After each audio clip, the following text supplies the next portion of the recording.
Hello everyone, क्या हाल है आप सबके। बहुत सारे लोग जुड़ गए, सभी का स्वागत है।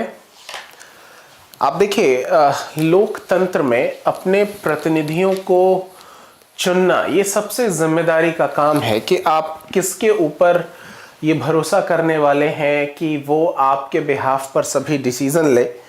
तो ये एक बड़ा जिम्मेदारी का काम है, पावन काम है, ठीक है। एक पूरे देश को एक दशा या दिशा देने का काम करता है हमारा आपका चुनाव। तो ये जो चुनाव प्रक्रिया है, ये इसके लिए कुछ सर्टेन रेगुलेशंस चाहिए, एक ऑर्गेनाइजेशन चाहिए जो इसको कंडक्ट कराए और वो ऑटोनोमस हो, अपने तरीके से स्वायत्त तरीके से काम करे, किसी के दबाव में काम ना करे। तो ये तमाम सारी कुछ ऐसी आवश्यकताएं हैं। फिर सवाल ये है कि जो चुनेगा उसके अंदर क्या, उसकी क्या योग्यता होनी चाहिए, क्या एलिजिबिलिटीज होनी चाहिए, चुनाव लड़ने वाले की, चुनाव में वोट इनडायरेक्ट रूप से पार्टिसिपेट करने वाले व्यक्ति की। तो ये सारी ही बातों का अपना महत्व है। और आज की जो हमारी ये क्लास है, जो हमारा 11वीं क्लास का जो तीसरा अध्याय है, वो इन्हीं सारी चीजों पर बात करनी है। तो चलिए बिल्कुल शुरू करते हैं। मैं अरुण त्रिपाठी आप सभी लोगों का स्वागत करता हूं। आज का जो हमारा टॉपिक है चुनाव और प्रतिनिधित्व, इलेक्शन एंड रिप्रेजेंटेटिव्स, जो रिप्रेजेंटेशन है, इसी के बारे में बात करनी है। इंट्रोडक्शन में ये कहते हैं, क्या आपने कभी शतरंज खेला है आपने? यदि उसमें काला घोड़ा 2.5 घर चलने के बजाय सीधा चलने लगे तो क्या होगा? या क्रिकेट के खेल में यदि अंपायर ना हो तो क्या होगा? प्रत्येक खेल में हमें कुछ नियमों का पालन करना पड़ता है। उन नियमों को बदल दिया जाए तो खेल का परिणाम भी बदल जाएगा। इसी तरह प्रत्येक खेल में एक निष्पक्ष अंपायर की होना चाहिए, जिसके निर्णयों को सभी खिलाड़ी स्वीकार कर लें। खेल शुरू करने से पहले ही हमें नियमों और अंपायर के बारे में सहमति बनानी पड़ेगी। जो खेल के बारे में सत्य है वही चुनाव के बारे में भी सत्य। कितना बढ़िया, कितना खूबसूरत एग्जाम्पल्स है इस पुस्तक ने समझाया। एनसीईआरटी की यही खूबी है कि जिस तरीके से अलग अलग खेलों के अलग अलग नियम हैं और उसके बारे में खिलाड़ी अगर पहले से परिचित रहें, उसमें जो एम्पायर है उसका निष्पक्ष होना जरूरी है। और यह भी जरूरी है कि सभी खिलाड़ी उस एम्पायर को की वैल्यू को समझें, उसके महत्व को तवज्जो दे, उसको महत्व दे। तो ये सारी बातें जरूरी हैं किसी भी खेल को बढ़िया से खेलने के लिए। तो चुनाव के बारे में ये सारी बातें एज इट इज लागू होती हैं। आप भी मोटे तौर पे समझते ही हैं, हम इसको और इस पुस्तक के माध्यम से डिटेल में समझते हैं। चुनाव संपन्न कराने के भिन्न भिन्न नियम और व्यवस्थाएं हैं। चुनाव का परिणाम इस पर निर्भर करता है कि हमने कैसे नियम बनाए। ये बड़ी इंपॉर्टेंट चीज है। आप देखिए कि चुनाव हमारी व्यवस्था कैसी चलनी है, और जो चुनाव, जो निर्णय हम चाहते हैं कि किस तरीके की व्यवस्था में उसका सहयोग हो, उसमें उसको सुचारू रूप से चलाने के लिए हमने क्या रेगुलेशंस तय किए हैं, इनका बड़ा महत्व है। तो हमें चुनावों को निष्पक्ष ढंग से कराने के लिए एक मशीनरी चाहिए, ऑब्वियसली। चूंकि ये दोनों ही निर्णय चुनावी राजनीति का खेल शुरू होने से पहले ही लिए जाने चाहिए, इसलिए इन्हें सरकार पर नहीं छोड़ा जा सकता। अतः चुनाव के बारे में इन मूलभूत निर्णयों को लोकतांत्रिक देश के संविधान में लिख दिया जाता है। जाहिर सी बात है। तो क्या कहा इन्होंने कि चुनाव के बारे में एक संस्था चाहिए, जो एक मैकेनिज्म चाहिए, जो उसको बढ़िया से तैयार करे, उस पर काम करे, और वो सरकार के अधीन नहीं होनी चाहिए। ये बहुत महत्वपूर्ण चीज है। जैसे अगर एम्पायर है तो वो किसी टीम के अधीन नहीं होनी चाहिए, वो स्वतंत्र होनी चाहिए, ऑटोनोमस होनी चाहिए। तो इसी तरीके से यहां भी एक मशीनरी, एक मैकेनिज्म की आवश्यकता है, एक संस्थान की आवश्यकता है जो इन सारी चीजों को कंडक्ट कराए। और ये बहुत जरूरी है कि इन सभी चीजों का निर्धारण चुनाव से पहले हो, लिखित रूप से हो, हमारे संविधान में वर्णित हो। इस अध्याय में हम चुनाव और प्रतिनिधित्व के बारे में संवैधानिक प्रावधानों का अध्ययन करेंगे कि अपने संविधान में जिस चुनाव पद्धति को स्वीकार किया गया है उसके महत्व और चुनाव कराने की निष्पक्ष मशीनरी से संबंधित संवैधानिक प्रावधानों के आशय पर प्रकाश डालेंगे। मतलब टोटल हमको समझना यह है इस टॉपिक में कि हमारे पास कॉन्स्टिट्यूशनल प्रोविजंस क्या हैं, ठीक है।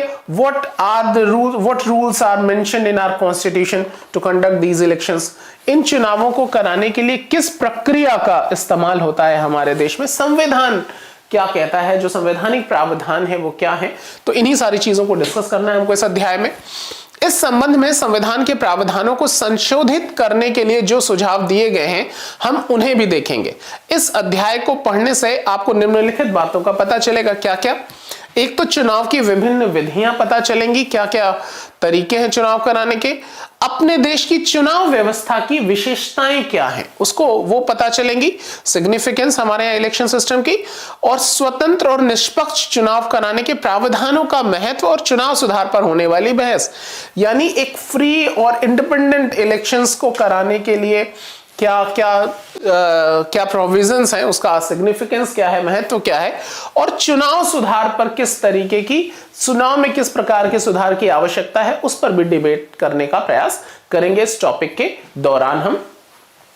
ओके, अब आइए चुनाव और लोकतंत्र की बात करते हैं। तो लोकतंत्र का मतलब ही आपने सुना है कि समझा है कि जहां जनता अपने ऊपर शासन करती है अपने प्रतिनिधियों के माध्यम से। तो जब हम अपने प्रतिनिधियों के माध्यम से शासन करते हैं तो वो शासन करने के लिए हमको हमारे प्रतिनिधि चुनने पड़ेंगे। उस चुनाव, वो जो हम अपने प्रतिनिधियों को चुनते हैं, वो जो प्रक्रिया है वही चुनाव कहलाती है। तो बहुत महत्वपूर्ण है कि आप इसको समझें। तो आइए हम अपने से ही चुनाव और प्रजातंत्र के बारे में 2 प्रश्न पूछकर अध्याय की शुरुआत करें। आई लव इट, मतलब ये इतना खूबसूरत तरीका है एनसीईआरटी का कि प्रश्नों के माध्यम से ये चीजों को समझाता है, और वो बहुत बढ़िया। आपको भी ये इसमें बहुत इन्वॉल्व होना चाहिए और ये सीखने की आवश्यकता है आपको। आप देखिए कैसे प्रश्नों को आपको इंक्विजिटिव बना देता है कि आप और ज्यादा सोचें, विचार करें कि हाँ ये ऐसे भी तो हो सकता है। तो पहले प्रश्न डाला और उसके बाद उसके समाधान पर चीजों को समझाने का प्रयास करती है।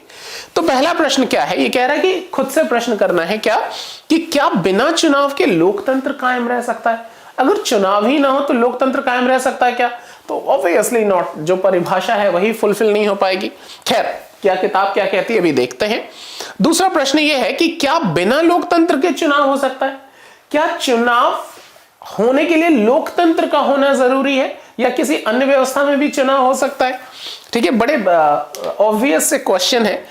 पिछली कक्षाओं में हमने जो कुछ भी पढ़ा उसके उदाहरणों का प्रयोग करते हुए हमें इन प्रश्नों पर चर्चा करनी चाहिए। पहला प्रश्न हमें एक बड़े लोकतंत्र में चुनाव की आवश्यकता के बारे में याद दिलाता है। कोई भी निर्णय लेने में सभी नागरिक प्रत्यक्ष रूप से भाग नहीं ले सकते, अतः लोग अपने प्रतिनिधियों को चुनते हैं, इसलिए चुनाव महत्वपूर्ण हो जाता है। हम जब भी भारतीय लोकतंत्र के बारे में सोचते हैं तो सहज ही हमारा ध्यान पिछले चुनावों पर चला जाता है। जाहिर सी बात है कि भारत जैसे देश जहां इतनी बड़ी जनसंख्या है और चूंकि हम शासन व्यवस्था में जनता की पार्टिसिपेशन की बात कर रहे होते हैं, तो ये संभव नहीं है कि हम सारे 125 करोड़ जनता किसी नीति निर्माण में अपना सहभागिता सुनिश्चित कर पाए। तो ये बहुत जरूरी है कि हमारे बिहाफ पर हमारे प्रतिनिधि उस पर काम करें, वो प्रतिनिधि उस पर विचार करें। ठीक है, तो हम प्रतिनिधियों को चुनते हैं। ठीक है, प्रत्यक्ष अप्रत्यक्ष रूप से हमारी भागीदारी इस प्रकार ही होती है। प्रत्यक्ष अगर हम चुनाव लड़ने में लड़के वहां जाते हैं तो प्रत्यक्ष भागीदारी है, या वोट देकर हम अप्रत्यक्ष भागीदारी करते हैं। आज चुनाव पूरी लोकतांत्रिक प्रक्रिया के जाने पहचाने प्रतीक हो गए। हम प्रायः प्रत्यक्ष और अप्रत्यक्ष लोकतंत्र में अंतर करते हैं। आइए सबसे पहले यह समझ लेते हैं कि व्हाट इज डायरेक्ट, ये डेमोक्रेसी क्या है, किस तरीके से ये काम करता है। तो लोकतंत्र में नागरिक रोजमर्रा के फैसलों और सरकार चलाने में सीधे भाग लेते हैं, मतलब सीधा जनता ही इन्वॉल्व होगी, जैसे पुराने जमाने में कबीलाई समाजों में होता था। प्राचीन यूनान के नगर राज्य प्रत्यक्ष लोकतंत्र के उदाहरण माने जाते हैं। अनेक लोगों की स्थानीय सरकारें, खासतौर से ग्राम सभाएं, प्रत्यक्ष प्रजातंत्र के निकटतम उदाहरण है। ये हमने समझा भी है, डिस्कस भी किया है कि पंचायतों में कैसे जनता, उस गांव की जनता भी सीधे पार्टिसिपेट करती है। लेकिन जब लाखों करोड़ों लोगों को निर्णय लेना हो तो इस प्रकार प्रत्यक्ष लोकतंत्र व्यवहार में नहीं लाया जा सकता। इसलिए जनता के शासन का अर्थ सामान्यतः जनता के प्रतिनिधियों के द्वारा चलाए जाने वाले शासन से। ये बात हम समझ भी चुके हैं।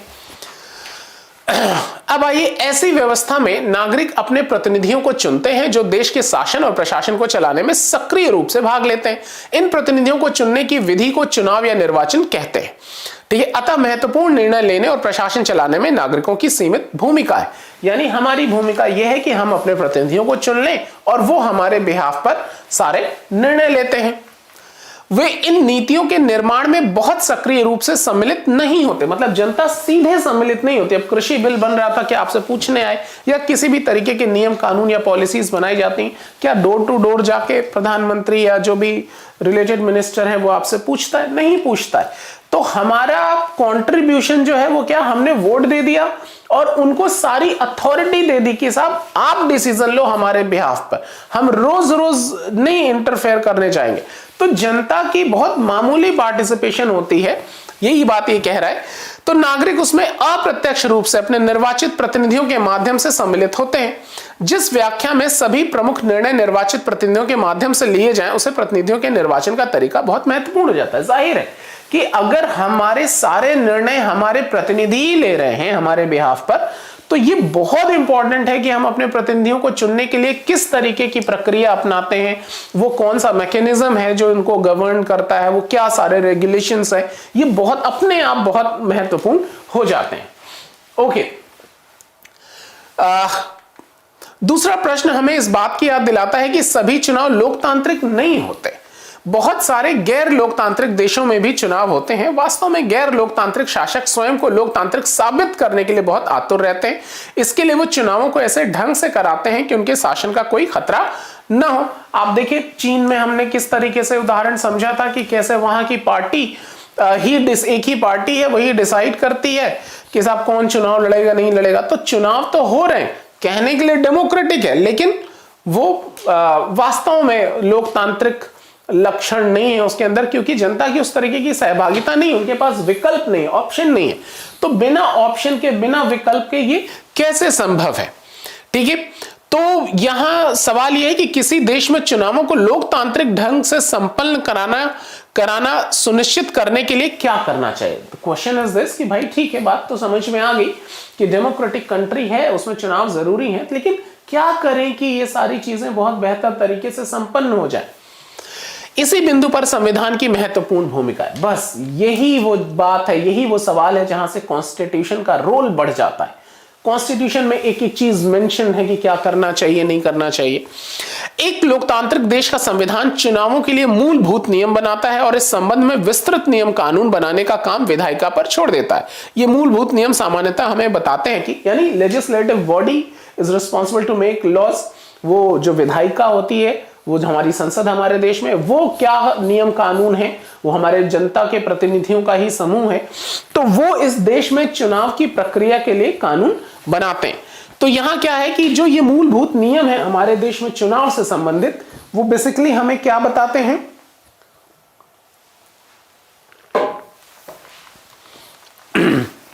कि कौन मत देने के लिए योग्य है, कौन एलिजिबल है टू गिव वोट। वोट देना किसके अधिकार क्षेत्र में है, कौन देगा, मतलब क्या योग्यताएं होंगी उसकी। कौन चुनाव लड़ने के लिए योग्य है, चुनाव कौन लड़ेगा उसकी क्या योग्यताएं होंगी। कौन चुनाव की देखरेख करेगा, इसको मॉनिटर भी करने वाली कोई अथॉरिटी, कोई बॉडी होनी चाहिए। और मतदाता अपने प्रतिनिधि कैसे चुनेंगे, आखिर हम जो वोटर हैं हम वो कैसे डिसाइड करेंगे कि हमारा रिप्रेजेंटेटिव कौन होगा। मतगणना कैसे होगी और प्रतिनिधियों का चुनाव कैसे होगा। अब जो हमने वोट दे दिया उसको काउंट भी करना है, और वो क्या कहते हैं, वो काउंट करना, उसकी क्या प्रक्रिया होगी। मतगणना को करने में क्या किसी पद्धति का इस्तेमाल होता है, कोई फॉर्मूला इस्तेमाल किया जाता है। तो ये सभी वो बिंदु हैं जिसका ध्यान रखना बहुत जरूरी है चुनावों के दौरान। अन्य लोकतांत्रिक संविधानों की भांति भारत का संविधान भी इन सभी प्रश्नों का उत्तर देता है। आप देख सकते हैं कि इसमें पहले 3 प्रश्नों का लक्ष्य एक स्वतंत्र और निष्पक्ष चुनाव है जिसे लोकतांत्रिक चुनाव कहा जा सके। अंतिम 2 प्रश्नों का लक्ष्य न्यायपूर्ण प्रतिनिधित्व है। इस अध्याय में हम चुनाव के बारे में संवैधानिक प्रावधानों के इन दोनों पहलुओं पर बात करेंगे। बात बिल्कुल सही है कि ये जो पहले 3 है, इससे पता चलता है कि निष्पक्ष चुनाव होंगे, किसी तरीके का भेदभाव नहीं होगा, किसी का फेवर नहीं किया जाएगा। और ये 2 बातें हमारे प्रतिनिधित्व को एक्सेप्ट करने के लिए उसकी व्यवस्था में मदद करती हैं कि जो भी हमारे रिप्रेजेंटेटिव हैं, वो जो रिप्रेजेंटेटिव हैं वो किस तरीके की गणना होगी, वो क्या प्रक्रिया होगी जिससे हमारे प्रतिनिधि सुनिश्चित हो सकेंगे। अब आइए अन्य लोकतांत्रिक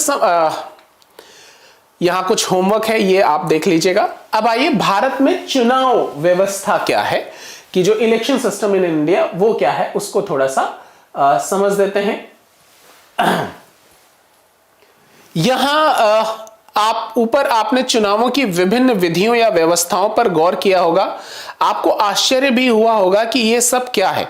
आपने चुनावों के समय चुनाव प्रचार के लिए अपनाए जाने वाले विभिन्न तरीकों के बारे में पढ़ा होगा, लेकिन चुनाव विभिन्न तरीके क्या है। अब आइए इसको थोड़ा सा समझ लेते हैं। चुनाव संचालन करने की एक व्यवस्था है। इसके लिए प्राधिकार, अथॉरिटीज और नियम भी हैं जो बताते हैं कि क्या करें और क्या ना करें। सारे डूज एंड डोंट्स बताने के लिए एक पूरी व्यवस्था है, एक मैकेनिज्म है, ठीक है, जो ये सारी चीजें तय करना है। तो क्या चुनाव व्यवस्था का यही अर्थ है कि एक मैकेनिज्म हो, एक व्यवस्था हो जो इन सारी बातों को तय करे? आपको आश्चर्य हो सकता है कि क्यों संविधान में लिखने की जरूरत पड़ी कि मतगणना कैसे होगी और प्रतिनिधि कैसे चुने जाएंगे। क्या यह स्वयं ही स्पष्ट नहीं है? लोग जाते हैं और वोट देते हैं, जिस प्रत्याशी को अधिकतम वोट मिलते हैं वो चुना जाता है। पूरे विश्व में ऐसे ही चुनाव होता है। हमें इसके बारे में क्यों सोचना चाहिए? बड़ा ऑब्वियस सा क्वेश्चन है। हाँ भाई, जाओ वोट दे दिया, जिसको ज्यादा वोट मिल गया वो चुनाव जीत गया। तो इसमें दिक्कत की क्या बात है? इसमें कौन सा ऐसा समझने की जरूरत और एक मैकेनिज्म की जरूरत है? हमें इसलिए सोचना चाहिए क्योंकि ये प्रश्न उतना सरल नहीं जितना हमें लगता है। हम अपनी चुनाव व्यवस्था में ही इतने लीन हैं कि हमें लगता है कि कोई और तरीका हो ही नहीं सकता। लोकतांत्रिक चुनाव में जनता वोट देती है और उसकी इच्छा ही ये तय करती है कि कौन चुनाव जीतेगा। लेकिन लोगों के द्वारा अपनी रुचि को व्यक्त करने के अनेक तरीके हो सकते हैं और उनकी पसंद की गणना करने के भी बहुत सारी विधियां हो सकती हैं। खेल के इन अलग अलग नियमों से इस बात का फैसला बदल सकता है कि जीत किसकी होगी। कुछ नियम ऐसे हैं जिनमें बड़े दलों, अभी ये देखिए यहां बीच में ये एक्सरसाइज आ गया, हम पढ़ रहे एक सेंटेंस ये छोड़ा जिसमें बड़े दलों, आगे क्या है, अब बीच में ये एक्सरसाइज आ गया, खुद करें खुद सीखें, तो मैं इसको स्किप करूंगा। यहां ये सारा डाटा दिया हुआ है कि आप उसको कैसा देखें। इन सारी चीजों को, ये सारे चीजों को आप देखेंगे तो अपने आप चीजों को समझेंगे। लेकिन यहां कुछ चीजें मैं आपको जरूर यहां से बताते हुए चलता हूं कि यहां पर मोटे तौर पर क्या है कि ये जो बात हो रही है कि एक मैकेनिज्म इसलिए चाहिए ताकि जो भी देश का रिप्रेजेंटेशन है पूरे देश में से, वो रिप्रेजेंटेशन सुनिश्चित हो सके। अब यहां पर कुछ इंपॉर्टेंट बातें हैं जो आपको जानने की जरूरत है। जो इस व्यवस्था में, क्यों इस व्यवस्था को जानने की जरूरत है? ऐसा इसलिए है क्योंकि हमें अपने देश की चुनाव की एक विशेष विधि का पालन करते हैं। वो विशेष विधि क्या है? इस व्यवस्था में पूरे देश के 543 निर्वाचन क्षेत्रों में बांट दिया गया। अब इसका क्या मतलब? आपको मालूम है कि लोकसभा हमारे देश में प्रत्यक्ष प्रतिनिधित्व करती है जनता का, और लोकसभा सीटें कितनी है? 543।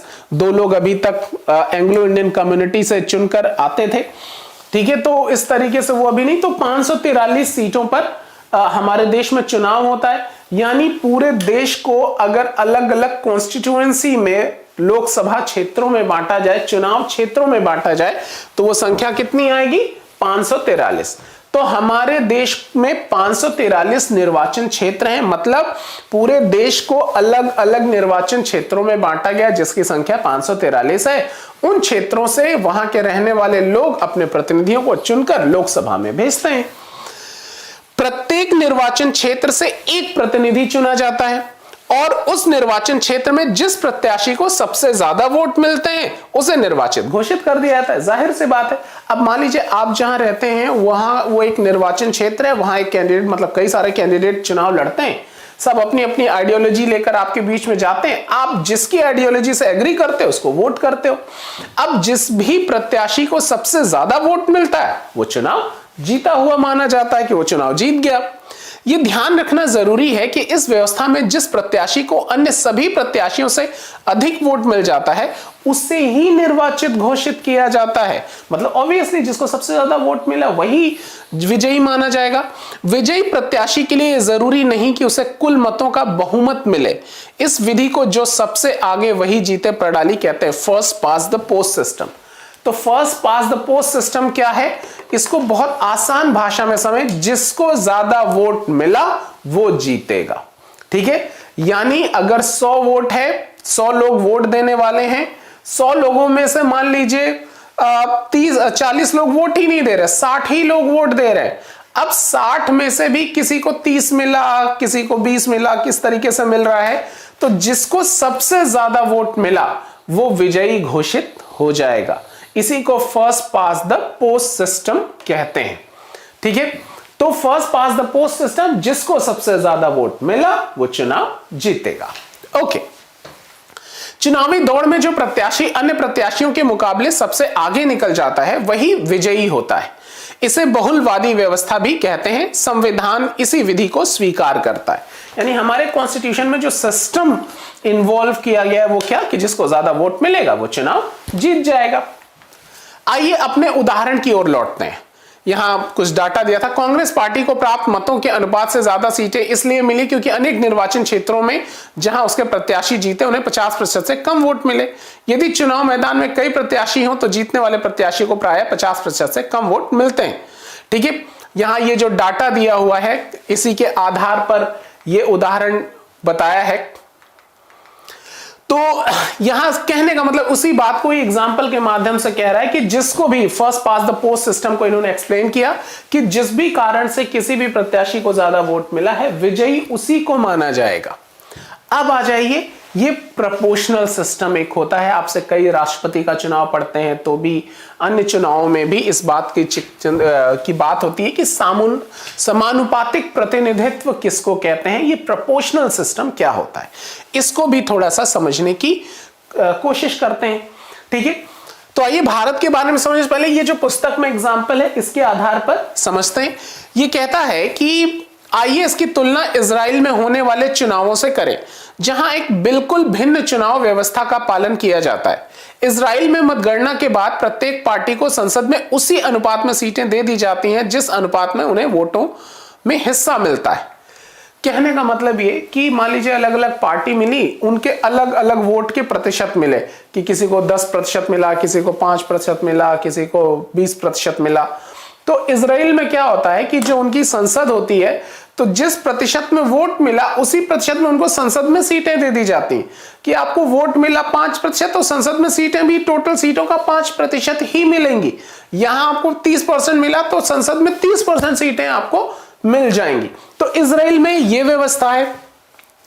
ठीक है, तो यहां ये क्या कह रहा है कि प्रत्येक पार्टी चुनाव से पहले अपने प्रत्याशियों की एक प्राथमिकता सूची तैयार कर देती है और अपने उतने ही प्रत्याशियों को उस प्राथमिकता सूची से चुन लेती है।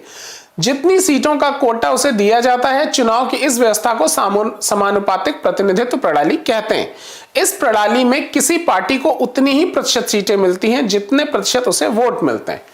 वही बात इन्होंने फिर से एग्जाम्पल दिया कि जिस अनुपात में आपको वोट मिला है उसी अनुपात में आपको सीटें मिलेंगी। फिर से मैं इस बात को समझाऊं कि इजराइल का उदाहरण देख के कह रहे हैं कि जैसे मान लीजिए कि कोई पार्टी है, मान लीजिए बीजेपी वहां से भी लड़ रही, सपोज आप परिचित हैं नामों से।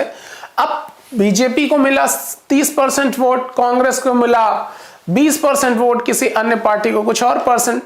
तो जिस परसेंटेज में वोट मिला संसद में उसी अनुपात में आपको सीटें भी मिलेंगी। तो इसी को कहते हैं जिस अनुपातिक प्रणाली के आधार पर आपका चुनाव हुआ, जिस अनुपात में आपको चुना उसी अनुपात में आपको हिस्सेदारी दे दी गई। ठीक है, अब बहुसदस्यीय निर्वाचन क्षेत्रों, अच्छा यहां क्या कह रहे हैं कि देश को बहुसदस्यीय निर्वाचन क्षेत्रों में बांट दिया जाता है। प्रत्येक पार्टी प्रत्येक निर्वाचन क्षेत्र के लिए अपने प्रत्याशियों की एक सूची जारी करती है जिसमें उतने ही नाम होते हैं जितने प्रत्याशियों को उसे निर्वाचन क्षेत्र से चुना जाना होता है। इन दोनों ही रूपों में मतदाता राजनीतिक दलों को वोट देते हैं, न कि उन प्रत्याशियों को। एक पार्टी को किसी निर्वाचन क्षेत्र में जितने मत प्राप्त होते हैं उसी आधार पर उसे निर्वाचन क्षेत्र में 58 में सीटें दे दी जाती है। अतः किसी निर्वाचन क्षेत्र में प्रतिनिधि वास्तव में राजनीतिक, अब देखिए यहां फिर से ये कट गया चीजें, मैं आपको ये समझा दूं ये क्या है, इसको समझ लीजिए। बेसिकली चीजें क्या हो रही हैं कि यहां देश में जो व्यवस्था है, पूरे देश को अलग अलग एक कॉन्स्टिट्यूएंसीज में बांट दिया गया, अलग अलग चुनाव क्षेत्रों में बांट दिया गया। आपको मालूम है कि 543 निर्वाचन क्षेत्रों में पूरे देश को बांट दिया गया। ठीक है, तो यहां मोटे तौर पे ये कह रहे हैं कि हर चुनाव क्षेत्र में, अब मान लीजिए ये ए चुनाव क्षेत्र है, यहां पर इस ए चुनाव क्षेत्र में अलग अलग पार्टीज अपने अपने प्रत्याशियों को खड़ा करेंगे। तो हर क्षेत्र में अलग अलग प्रत्याशियों को ये सारी पार्टियां खड़ा करती हैं।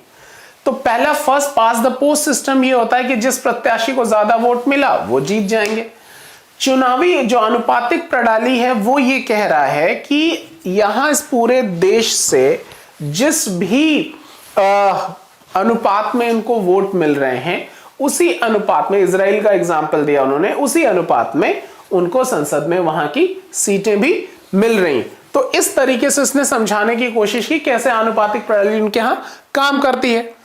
अब यहां एक एग्जाम्पल दे रहा है, इजराइल में समानुपातिक प्रतिनिधित्व कैसे होता है, इसको और क्लियर कर रहा है कि इजराइल में चुनाव के लिए समानुपातिक प्रतिनिधित्व प्रणाली अपनाई गई है। वहां विधायिका, उनकी विधायिका को जो वहां की संसद होती है उसको नेसेट कहते हैं। नेसेट के चुनाव प्रत्येक 4 वर्ष पर होते हैं। प्रत्येक पार्टी अपने प्रत्याशियों की एक सूची जारी करती है, लेकिन मतदाता प्रत्याशियों को नहीं वरन पार्टियों को वोट देते हैं।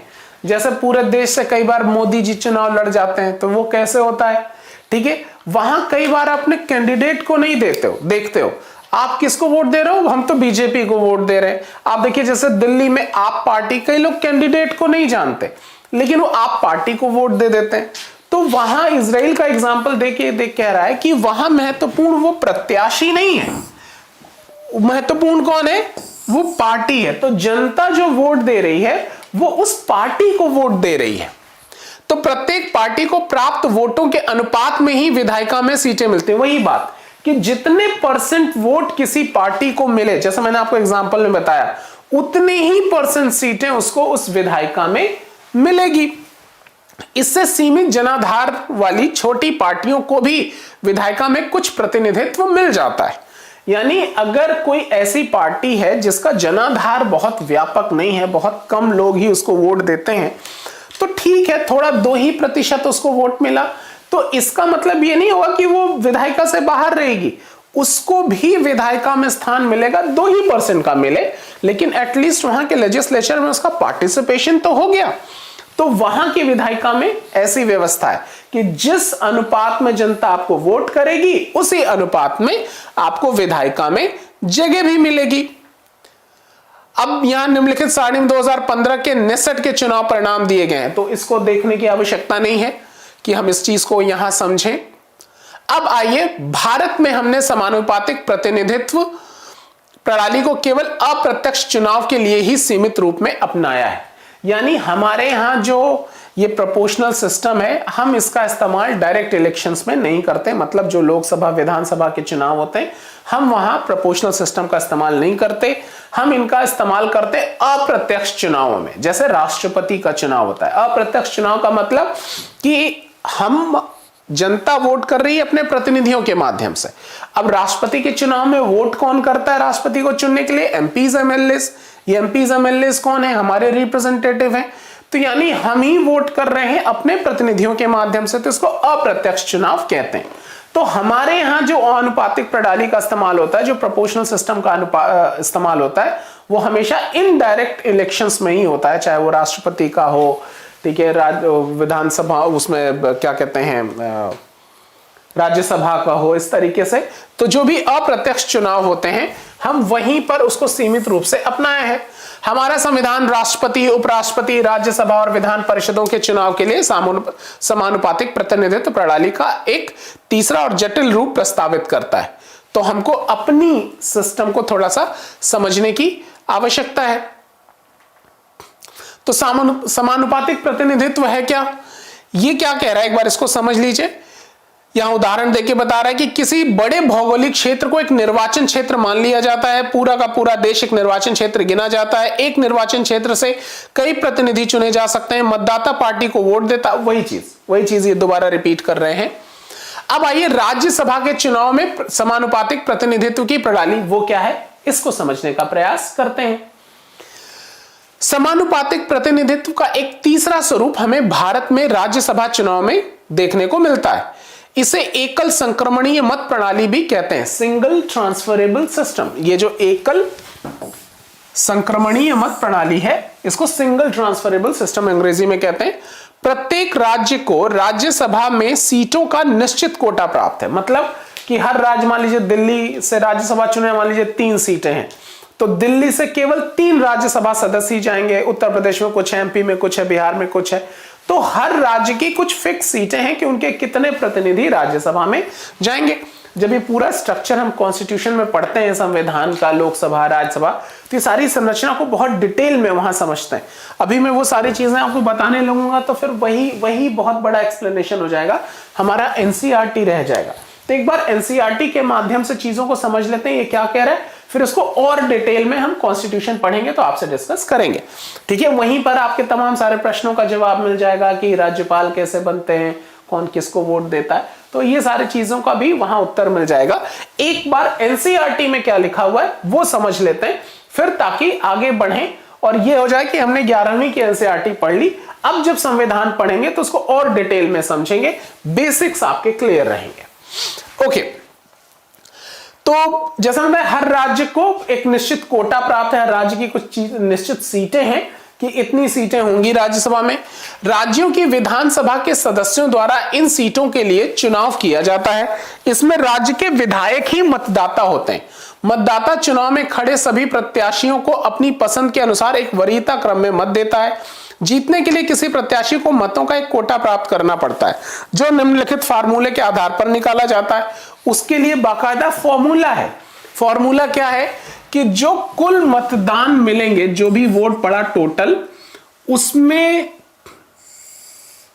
जो विजयी उम्मीदवार है जो उसमें +1 करके, ये जो फॉर्मूला आप देख रहे हैं कि यदि यहां उदाहरण से भी समझिए कि राजस्थान के 200 विधायकों को राज्यसभा के लिए 4 सदस्य चुनने हैं, तो विजयी उम्मीदवार मतलब विजयी उम्मीदवार का कैसे कैलकुलेशन करेंगे, तो 200 विधायक हैं जितने वोट देने मतदान करने वाले, 4 चाहिए, तो 4 + 1 करेंगे और प्लस टोटल में 1 कर देंगे, यानी 200/5 + 1, 40 + 1, यानी किसी भी व्यक्ति को 41 वोट मिलता है, वो चुना जाता है। तो ये थोड़े टेक्निकल चीजें हैं, हालांकि आपकी परीक्षाओं में अब उस तरीके से नहीं पूछे जाते, लेकिन फिर भी आपकी जानकारी के लिए आपको ये जानना चाहिए कि जो ये फॉर्मूला जो इस्तेमाल होता है, बेसिकली इसका इस्तेमाल ये है कि सभी मतदाताओं का इन्वॉल्वमेंट हो सके, सबकी प्रेफरेंसेस क्लियर हो सके और जो भी उम्मीदवार हैं उनकी अपनी वास्तविक स्थिति का पता लग सके। तो एक बार आप इस फॉर्मूले को फिर से ध्यान से देख लीजिएगा। यहां ये सीधा सीधा है कि कुल मतदान, यानी जितने वोट करने, मान लीजिए 200 विधायक राज्यसभा के लिए सदस्य चुन रहे हैं, 4 सीटें हैं, तो 200 में 4 + 1 से डिवाइड करेंगे, +1 जोड़ देंगे, तो इतने वोट जिसको मिलेंगे वो सब विजयी माना जाएगा। क्लियर है बात? ओके। जब मतगणना होती है तब उम्मीदवारों को प्राप्त प्रथम वरीयता वोट गिना जाता है। प्रथम वरीयता वोटों की गणना के बाद इसको समझिए ऐसे कि मान लीजिए 3 कैंडिडेट हैं, A, B, C। अब जो भी कैंडिडेट वोट देगा, ऐसा नहीं कि एक कैंडिडेट एक कोई वोट दे रहा है, सभी वोट देंगे। जैसे मान लीजिए मैं विधायक हूं, मुझे वोट देना है, तो मैं कैसे दूंगा कि ये 3 कैंडिडेट्स में मैंने कहा कि मेरी फर्स्ट प्रेफरेंस है A, थर्ड प्रेफरेंस है C, B और सेकेंड प्रेफरेंस है C। इस तरीके से मैंने वोट डाला, सभी जो मतदाता हैं ऐसे ही वोट डालेंगे, फिर देखा जाएगा फर्स्ट प्रेफरेंस सबसे ज्यादा किसको मिला। तो जिसको सबसे ज्यादा फर्स्ट प्रेफरेंस मिलेगा वो विजयी माना जाएगा।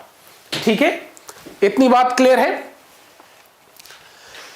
तो अच्छा, यहां एक चीज और, जिसके वोट सबसे कम होंगे, मान लीजिए इसमें कैलकुलेशन के दौरान इनको मिलता है 40 वोट, इनको मिलता है 37 वोट, इनको मिलता है 20 वोट।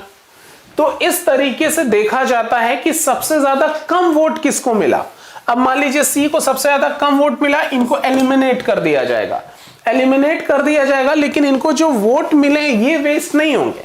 जिन 20 लोगों ने सी को फर्स्ट प्रेफरेंस दिया था, इन 20 लोगों ने सेकंड प्रेफरेंस भी तो किसी ने किसी को दिया होगा। तो अब देखा जाएगा कि इन्होंने सेकंड प्रेफरेंस किसको दिया, तो पता चला कि 5 लोगों ने दिया ए को और 15 लोगों ने दिया बी को। अब जब टोटल वोटिंग होगी, जिसका ज्यादा होगा वो जीत जाएगा। इसी को कहते हैं single transferable system. Single vote भी ट्रांसफर हो जाता है, इसी को सिंगल ट्रांसफरेबल सिस्टम कहते हैं। इतनी बात क्लियर है, समझने में कोई दिक्कत तो नहीं है? ठीक है। ओके, अब आइए भारत में सर्वाधिक वोट से जीत की प्रणाली क्यों स्वीकार की गई। ठीक है, जो first pass the post system है, हमने इसको क्यों स्वीकार किया, इसको समझना चाहिए। अब आइए, इस प्रश्न के उत्तर का अनुमान लगाना बहुत कठिन नहीं है। यदि आपने ऊपर बॉक्स में राज्यसभा के चुनाव प्रक्रिया के बारे में पढ़ा होगा तो आपकी समझ में आ गया होगा कि यह प्रक्रिया काफी जटिल है, जो किसी छोटे देश में तो लागू हो सकती है पर उपमहाद्वीपीय जैसे विशाल देश में, भारत में नहीं। सर्वाधिक वोट से जीत वाली व्यवस्था की सफलता इसकी लोकप्रियता का कारण है। उन सामान्य मतदाताओं के लिए जिन्हें राजनीति और चुनाव का विशेष ज्ञान नहीं है, इस पूरी चुनाव व्यवस्था को समझना अत्यंत सरल है। ये आप भी महसूस कर रहे होंगे, कितना सारा कैलकुलेशन आपने समझा तो वो थोड़ी दिक्कत होती है, लेकिन बस इतनी एक लाइन में कह दो कि जिसको सबसे ज्यादा वोट मिलेगा वो जीतेगा। ये आसानी से समझ में आने वाली बात होती है। अब इस पूरी चुनाव व्यवस्था को समझना अत्यंत सरल है। इसके अतिरिक्त चुनाव के समय मतदाताओं के पास स्पष्ट विकल्प होते हैं।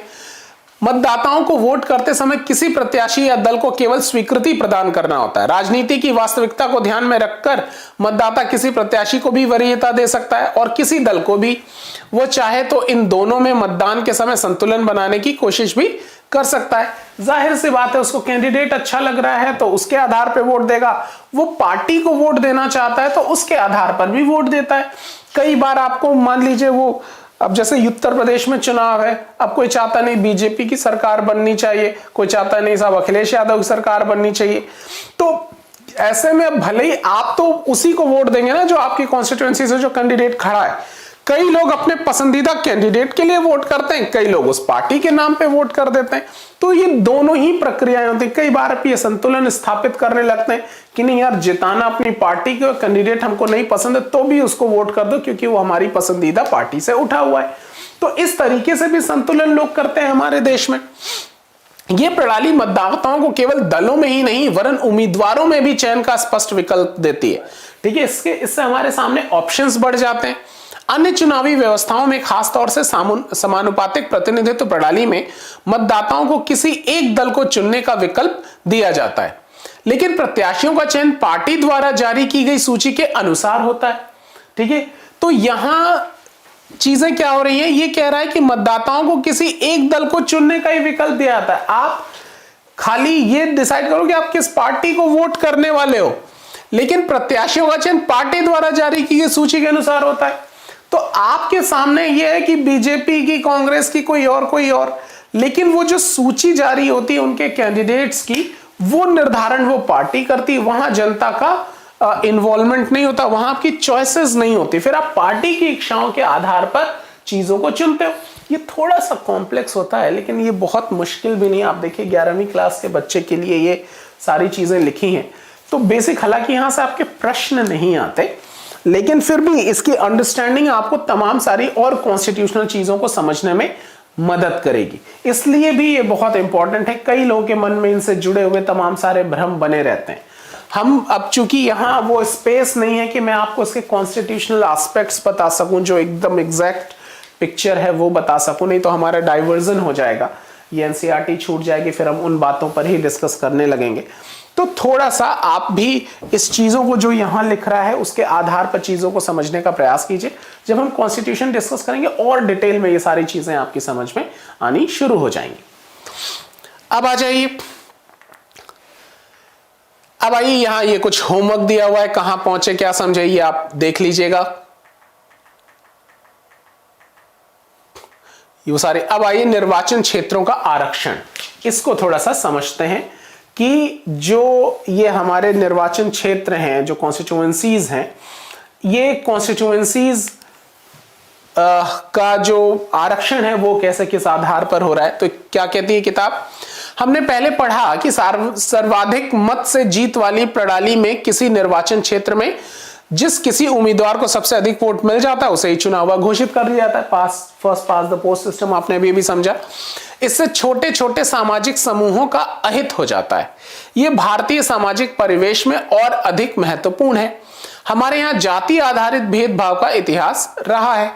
अब यहाँ एक बड़ी महत्वपूर्ण बात ये कह रहा है, ये क्या कह रहा है कि चूंकि हमारे देश में व्यवस्था क्या है कि जो सबसे ज्यादा वोट पाएगा वो चुनाव जीत जाएगा। बात बिल्कुल ठीक है, चलो ठीक है।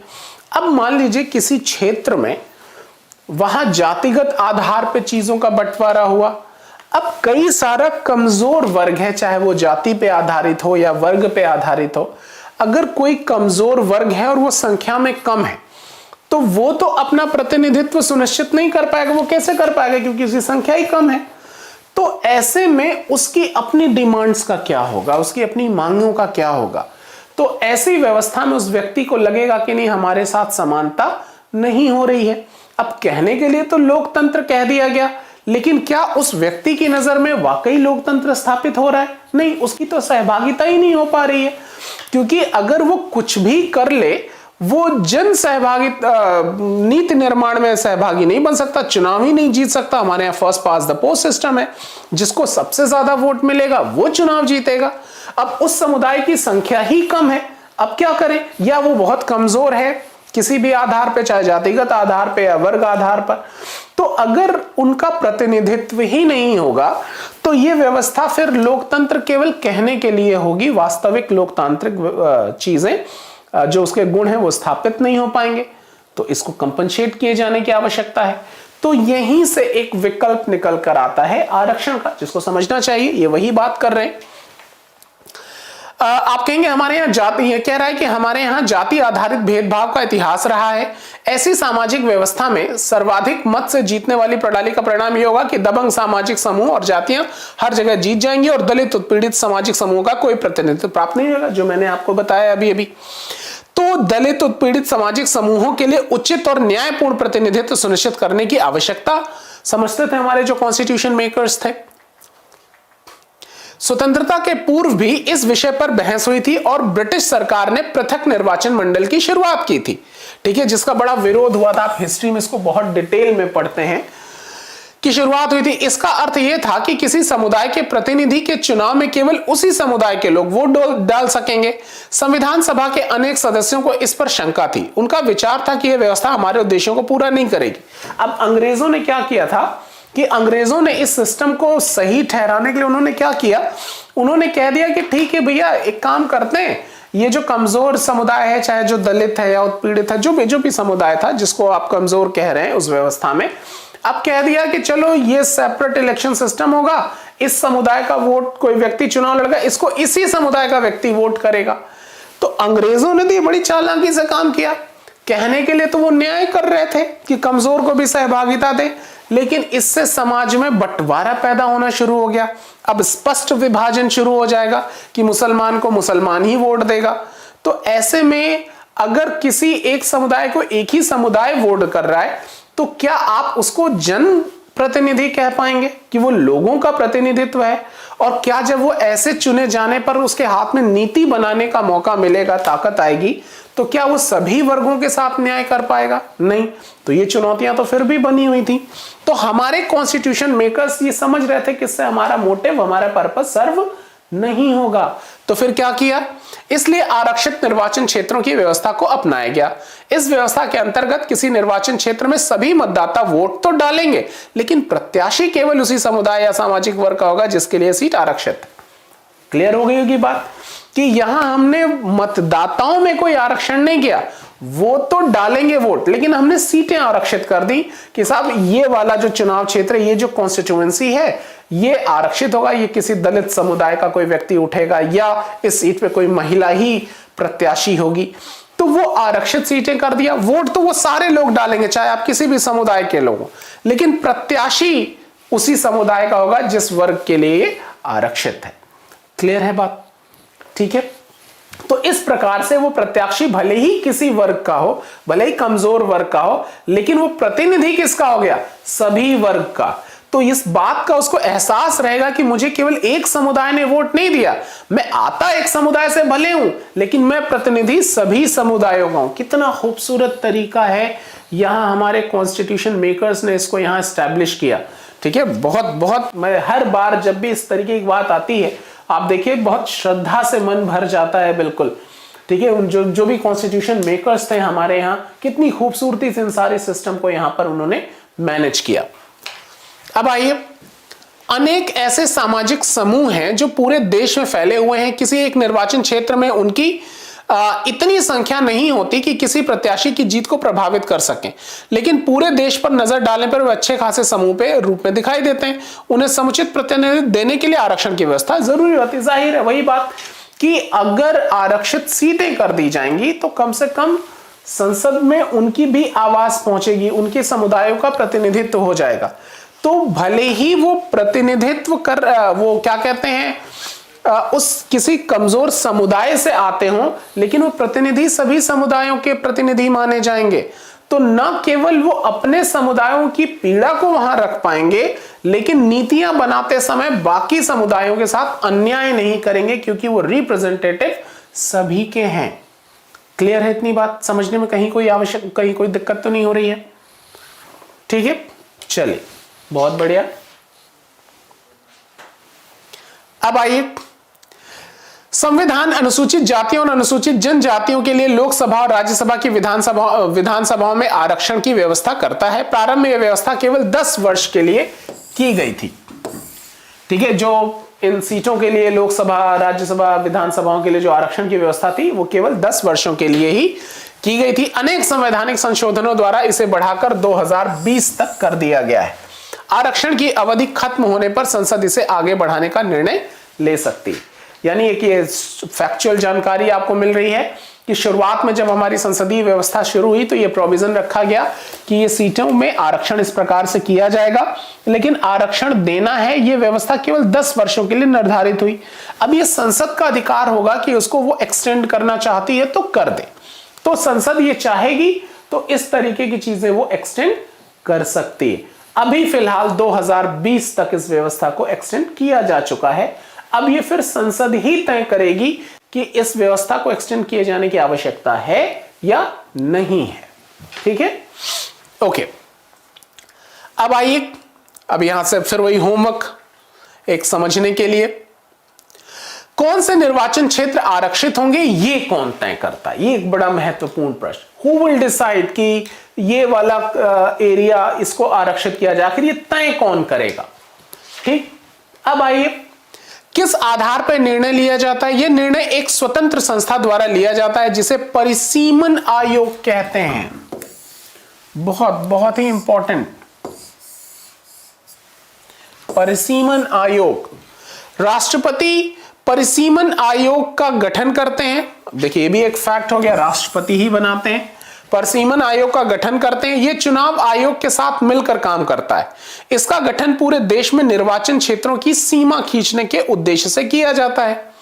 प्रत्येक राज्य में आरक्षण के लिए निर्वाचन क्षेत्रों का एक कोटा होता है जो उस राज्य में अनुसूचित जाति या अनुसूचित जनजाति की संख्या के अनुपात में होता है।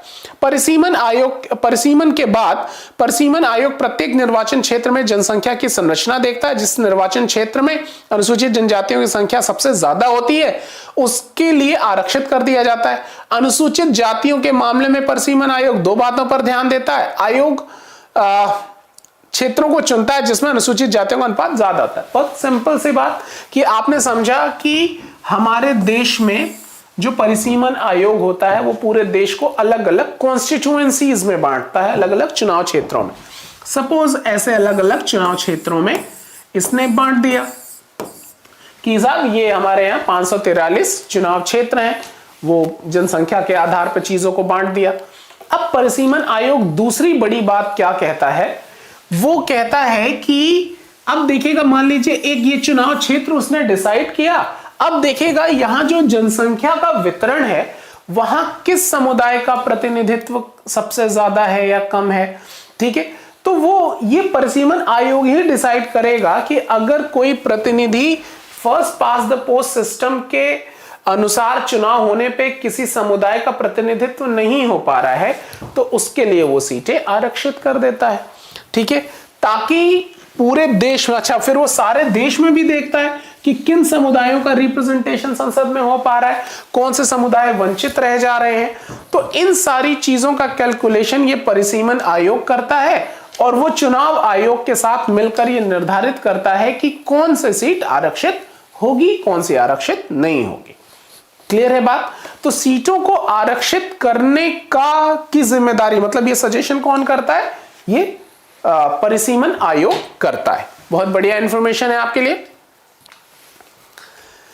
ठीक है, ये वही सारी चीजें हैं कि ये सारा उसके बारे में जो भी चेंजेस हैं, जो भी अगर उसको चेंज करना है या उसको एक्सटेंड करना है, ये सारे सजेशन भी परिसीमन आयोग ही देता है। कहने का मतलब ये है कि सभी वर्गों का रिप्रेजेंटेशन सुनिश्चित हो सके। लोकसभा और राज्यसभा की विधानसभाओं में महिलाओं के लिए आरक्षण की जोरदार मांग उठी। अभी वो भी उनको भी मांग उठी, 33% किए जाने की बात हो रही है। यह देखते हुए कि प्रतिनिधि संस्थाओं में बहुत कम महिलाएं चुनी जाती हैं, उनके लिए 1/3 सीटें आरक्षित करने की बात हो रही है। शहरी और ग्रामीण स्थानीय सरकारों में महिलाओं के लिए सीटें आरक्षित कर दी गई हैं। इसे हम स्थानीय सरकार वाले अध्याय में पढ़ेंगे। अभी जब हम लोकल गवर्नमेंट पढ़ेंगे तो हम देखेंगे महिलाओं की सहभागिता को किस तरीके से सुनिश्चित किया जा रहा है। अनफॉर्चुनेटली आज भी जो हमारी सेंट्रल लेजिस्लेचर है, मतलब जो संसद है, उसमें महिलाओं का अनुपात बहुत कम है। वो 1/3 करने की बात की जा रही है। भविष्य में पता चलेगा होगा नहीं होगा, लेकिन उसकी बात की जा रही है। लेकिन हमारी जो लोकल गवर्नमेंट है, पंचायतें वगैरह, इसमें महिलाओं की संख्या बढ़ाई जा चुकी है सफलतापूर्वक। ठीक है, अब यहां है कि यहां लोकसभा विधानसभाओं में ऐसी व्यवस्था करने के लिए संविधान संशोधन करना पड़ेगा। कई बार ये प्रपोजल लाया गया है पर उसे अभी तक पारित नहीं किया जा चुका है। अब आइए, स्वतंत्र और निष्पक्ष चुनाव। किसी भी चुनाव प्रणाली की कसौटी यह है कि वो स्वतंत्र और निष्पक्ष चुनाव प्रक्रिया सुनिश्चित करे। यानी जो प्रोसेस है वो बड़ा प्योर रहना चाहिए, वो किसी के पक्ष में नहीं होना चाहिए। यदि हम लोकतंत्र को एक जमीनी हकीकत बनाना चाहते हैं तो यह जरूरी है कि चुनाव प्रणाली निष्पक्ष और पारदर्शी हो। चुनाव प्रणाली ऐसी होनी चाहिए जिससे मतदाताओं की आकांक्षाएं चुनाव परिणामों के न्यायपूर्ण ढंग से व्यक्त हों। यानी जो वोटर्स हैं वो जिसको चाहते हैं वास्तव में उनका प्रतिनिधित्व वही कर पाए। इस पूरे मैकेनिज्म का यही उद्देश्य है। अब यहां कुछ होमवर्क है कि आपने क्या समझा क्या नहीं समझा, ये जरूर देख लीजिएगा आप। अब आइए, सार्वभौमिक वयस्क मताधिकार और चुनाव लड़ने का अधिकार, right to fight the election, और जो यूनिवर्सल फ्रेंचाइजीज है वो क्या है, इसको थोड़ा सा समझ लेते हैं। चुनाव का तरीका निर्धारित करने के अतिरिक्त संविधान चुनावों के बारे में 2 अन्य मूल प्रश्नों का उत्तर देता है। ठीक है, पहला, मतदाता कौन है और कौन चुनाव लड़ सकता है। इन दोनों ही बिंदुओं पर हमारा संविधान पूर्ण रूप से स्थापित लोकतांत्रिक परंपराओं का पालन करता है। यानी कि इलेक्शन लड़ेगा कौन और उनको वोट कौन देगा, इन दोनों ही चीजों के बारे में संविधान बहुत क्लियरली ये मेंशन करता है। अच्छा, अब आ जाइए, क्या करता है। आप जानते हैं कि लोकतांत्रिक चुनावों में देश के सभी वयस्क नागरिकों को चुनाव में वोट देने का अधिकार होना जरूरी है। इसी को सार्वभौमिक वयस्क मताधिकार के नाम से जानते हैं। अनेक देशों में नागरिकों को इस अधिकार को प्राप्त करने के लिए अपने शासकों से बहुत लंबी लड़ाई लड़नी पड़ी। जाहिर है आपने ये सारी चीजें पढ़ी भी हैं पिछली क्लासेस में। बहुत से देशों में तो महिलाओं को यह अधिकार काफी देर से और बड़े संघर्ष के बाद मिला। हमने इसके भी एग्जांपल्स पढ़े थे। अमेरिका, ब्रिटेन जैसे देशों में कितने वर्ष बाद ये सारी चीजें मिली हैं। भारतीय संविधान निर्माताओं ने एक महत्वपूर्ण निर्णय के द्वारा प्रत्येक वयस्क भारतीय नागरिक को वोट देने का अधिकार प्रदान किया। आपने पढ़ा है अपने ही देश में अंग्रेजों के समय कैसे केवल पढ़े लिखे या जिनके पास संपत्ति थी उन्हीं को वही वोट देने का अधिकार था। यूरोप, अमेरिका के उदाहरणों में समझा कि महिलाएं वोट नहीं दे सकती। हमारे देश में जिस दिन हमको आजादी मिली हमने क्या कह दिया, जो भी वयस्क है, जो भी अडल्ट हो गया, हमने उस वक्त उसकी आयु 21 वर्ष की रखी थी, बाद में उसको घटा के 18 वर्ष कर दिया। यानी हमारे देश में अगर अभी वोट देने की एलिजिबिलिटी उसकी है कि कोई भी भारतीय नागरिक जिसकी आयु 18 वर्ष की है वो वोट कर सकता है। इसी को यूनिवर्सल फ्रेंचाइज करते हैं, सार्वभौम मताधिकार। यानी आप कोई भी हो, किसी भी जाति धर्म संप्रदाय के हो, स्त्री हो पुरुष हो, गरीब हो अमीर हो, ठीक है, आपको वोट डालने का अधिकार है बशर्ते आपकी आयु 18 वर्ष पूरी हो गई हो। ठीक है, 1989 तक 21 वर्ष से ऊपर, वही मैंने बताया भी आपको, 89 तक 21 वर्ष से ऊपर के भारतीयों को वयस्क मताधिकार, वयस्क भारतीय माना जाता था। 1989 में संविधान के एक संशोधन के द्वारा इसे घटाकर 18 वर्ष कर दिया गया है। वयस्क मताधिकार सभी नागरिकों को अपने प्रतिनिधियों की चयन प्रक्रिया में भाग लेने का अवसर प्रदान करता है।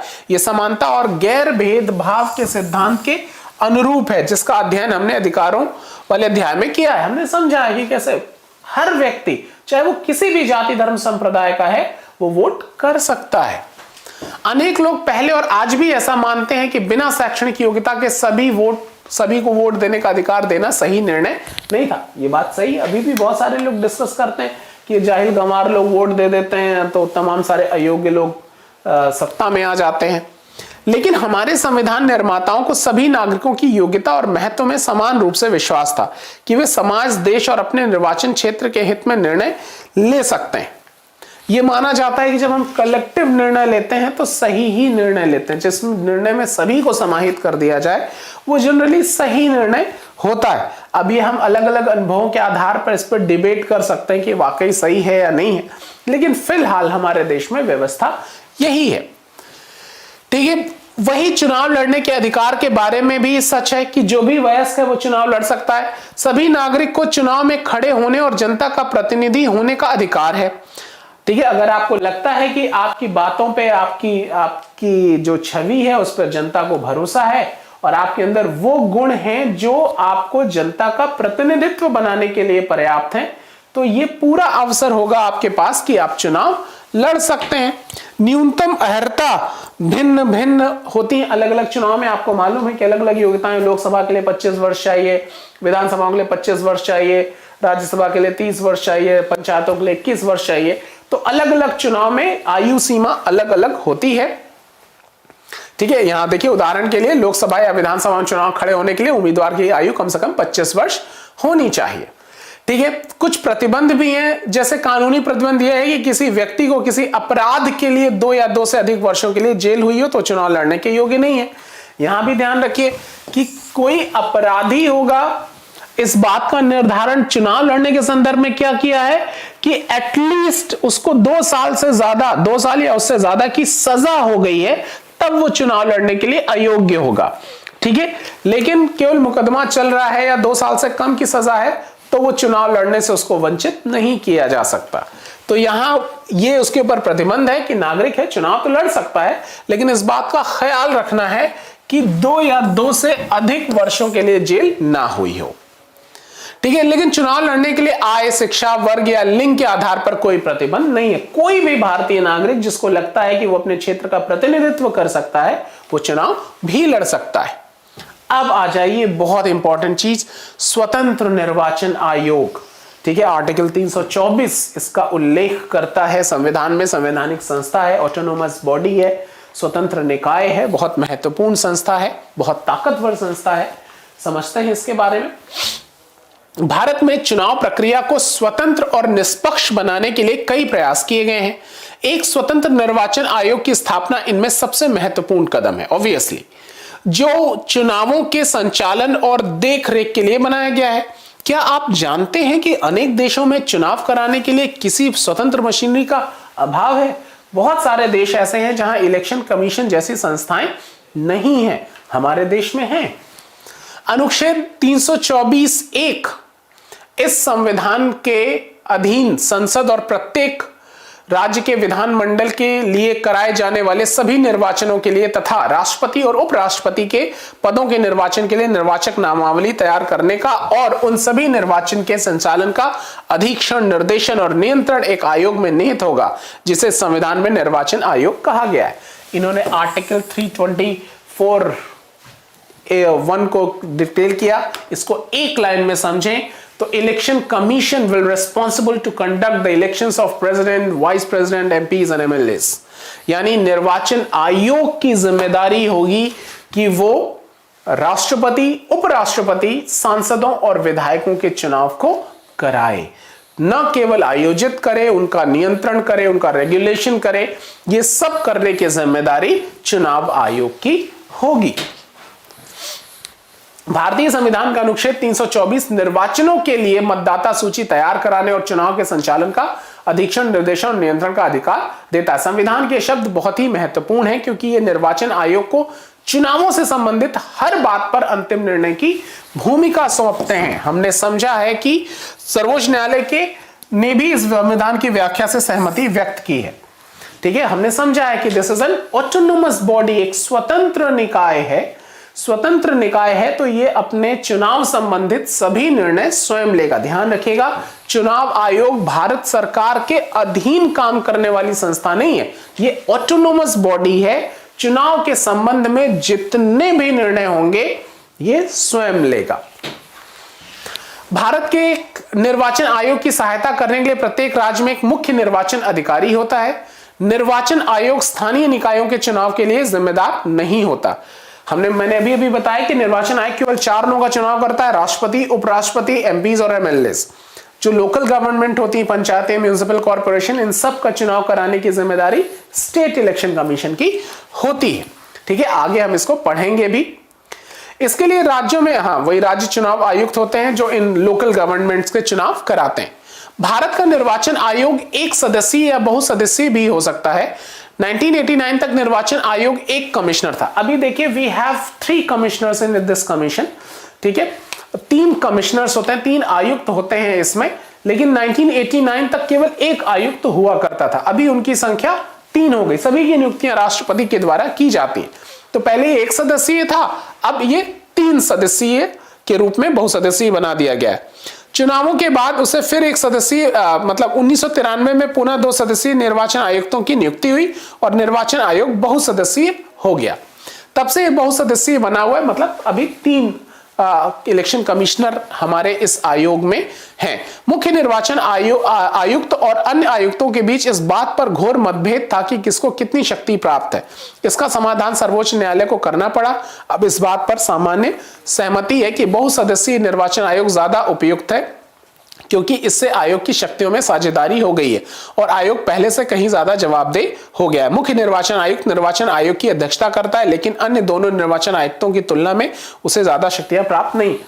कहानी का मतलब यह है कि 3 निर्वाचन आयुक्त हैं। व्यवस्था यह कि ऐसा नहीं कि जो मुख्य निर्वाचन आयुक्त है वो ज्यादा शक्तिशाली, तीनों में शक्तियों में समान, बस जो मुख्य है वो केवल रिप्रेजेंटेशन करता है चुनाव आयोग का, शक्तियों में विभिन्नता नहीं है। जो भी डिसीजन होंगे वो बहुमत से होंगे। यानी अगर चीफ इलेक्शन कमिश्नर ने भी कोई डिसीजन ले लिया तो उसके साथ कम से कम 1 इलेक्शन कमिश्नर एग्री होना चाहिए। यानी जो भी डिसीजन होगा वो बहुमत से होगा। इससे क्या होगा कि कोई भी निर्णय थोपा नहीं जा सकेगा। यह व्यवस्था हमारे देश में है।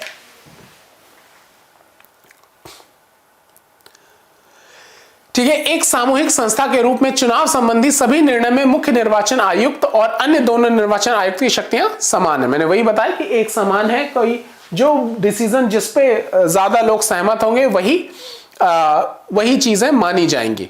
ठीक है, यहां क्या किया गया है कि सुझाव यह है कि इसके लिए एक विभिन्न प्रक्रिया का पालन किया जाना चाहिए जिससे मुख्य निर्वाचन आयुक्तों की नियुक्ति में विपक्ष के नेता और भारत के मुख्य न्यायाधीश से परामर्श करना जरूरी होना चाहिए।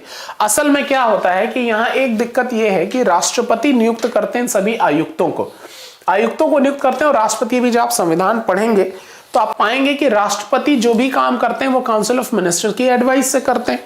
ठीक है, उनको एडवाइस देने के लिए काउंसिल ऑफ मिनिस्टर होती है, आर्टिकल 74 बताता है, अभी आप आगे पढ़ेंगे संविधान पढ़ते वक्त। तो president will take all decision with the advice of council of ministers. तो ऐसे में appointment of commissioners of election commission, वो भी, उसमें भी काउंसिल ऑफ मिनिस्टर्स की एडवाइस होगी। तो एक एडवाइस दी जाती है कि भाई व्यवस्था ऐसी की जाए जिसमें मुख्य निर्वाचन आयुक्तों की नियुक्ति में विपक्ष के नेता और भारत के मुख्य न्यायाधीश से भी परामर्श होना चाहिए। ये एक एडवाइस है, अभी ये लागू नहीं है।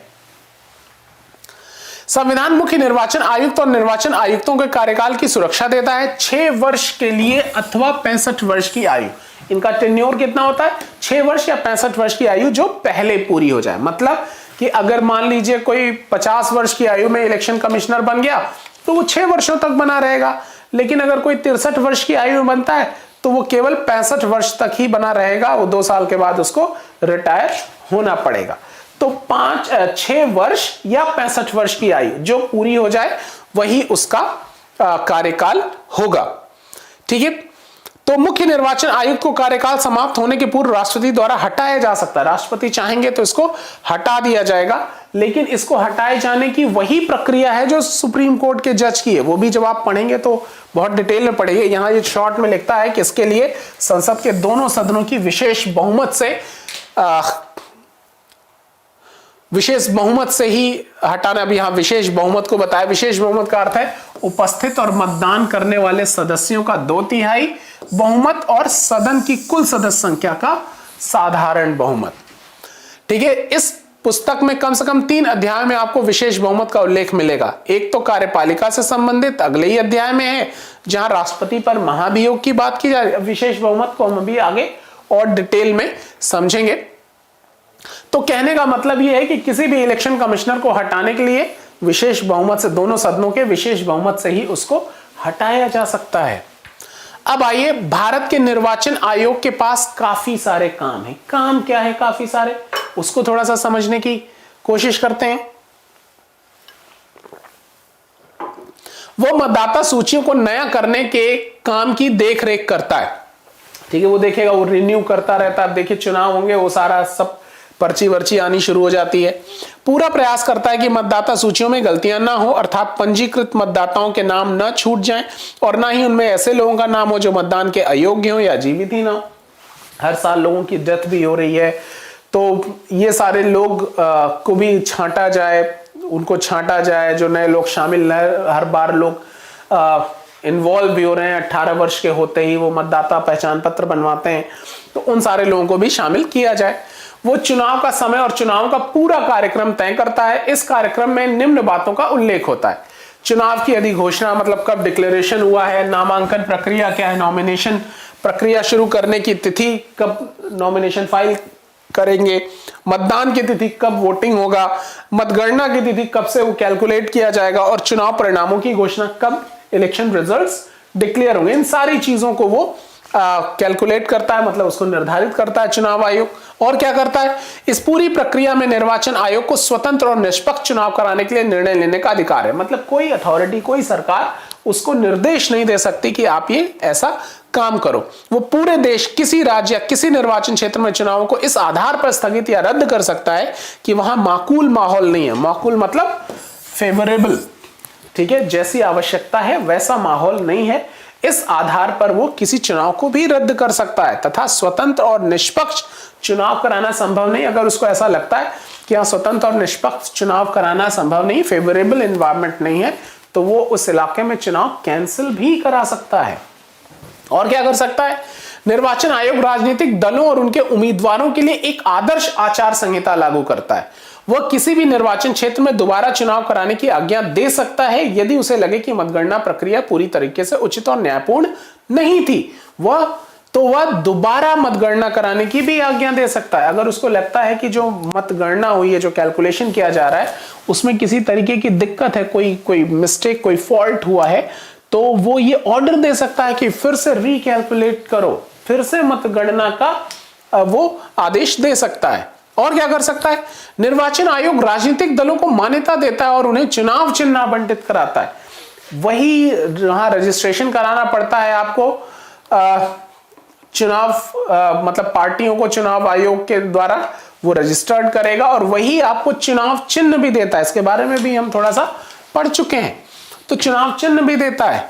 निर्वाचन आयोग के पास बहुत ही सीमित कर्मचारी होते हैं। वो प्रशासनिक मशीनरी की मदद से चुनाव कराता है, लेकिन एक बार चुनाव प्रक्रिया शुरू हो जाने पर चुनाव संबंधी कार्यों के संबंध में आयोग का पूरी प्रशासनिक मशीनरी पर नियंत्रण हो जाता है। जैसे ही चुनाव प्रोसेस शुरू होगा, जो भी एडमिनिस्ट्रेशन है, डीएम से लेकर और जितने भी अधिकारी हैं, स्कूलों के टीचर हैं सरकारी, उनको चुनाव आयोग निर्देश देता है, उनकी ड्यूटीज तय कर सकता है।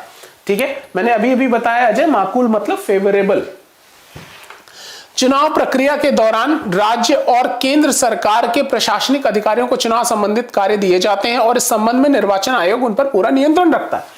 यानी डीएम को इलेक्शन कमिश्नर ने जो इंस्ट्रक्शंस दे दिए उसको डीएम अवॉइड नहीं कर सकते। अब वहां इलेक्शन कमिश्नर के ही, जो इलेक्शन कमीशन है उसी का क्या कहते हैं, मतलब उसी की इंस्ट्रक्शंस को फॉलो करना पड़ेगा। और अगर किसी अधिकारी ने ऐसा नहीं किया तो इलेक्शन कमीशन पूरा अथॉरिटी है उसके पास कि वो उसके खिलाफ कार्यवाही भी कर सके। विगत वर्षों में निर्वाचन आयोग एक स्वतंत्र सत्ता के रूप में उभरा है जिसने चुनाव प्रक्रिया की निष्पक्षता सुनिश्चित करने के लिए अपनी शक्तियों का प्रयोग किया है। उसने चुनाव प्रक्रिया की गरिमा बनाए रखने के लिए निष्पक्ष और न्यायपूर्ण ढंग से काम किया है। निर्वाचन आयोग का इतिहास इस बात का गवाह है। और इन सारी शक्तियों का इस्तेमाल ये कह रहा है विगत वर्षों में बहुत अच्छे तरीके से चुनाव आयोग ने किया है और ये माना जाता है कि वो चुनाव निष्पक्ष ही हुए हैं। इन सारी शक्तियों का प्रयोग बहुत खूबसूरती से किया है। यहां क्या कह रहा है कि ये आम धारणा है कि 25 वर्ष पहले के मुकाबले आज निर्वाचन आयोग ज्यादा स्वतंत्र और प्रभावी है। ऐसा इसलिए नहीं कि निर्वाचन आयोग की शक्तियां, उसकी संवैधानिक सुरक्षा बढ़ा दी गई है। दरअसल निर्वाचन आयोग ने केवल उन शक्तियों का और प्रभावशाली ढंग से प्रयोग करना शुरू कर दिया है जो उसे संविधान में पहले से ही प्राप्त थी। ये बिल्कुल ऐसे ही है जैसे आप अपनाए हैं। आप ऐसा नहीं है कि आज आप पढ़ रहे हैं और आज परीक्षा दे रहे हैं और आप फेल हो रहे हैं, कल को परीक्षा देंगे पास हो जाएंगे। तो क्या बढ़ गया आपके अंदर? बढ़ा कुछ नहीं।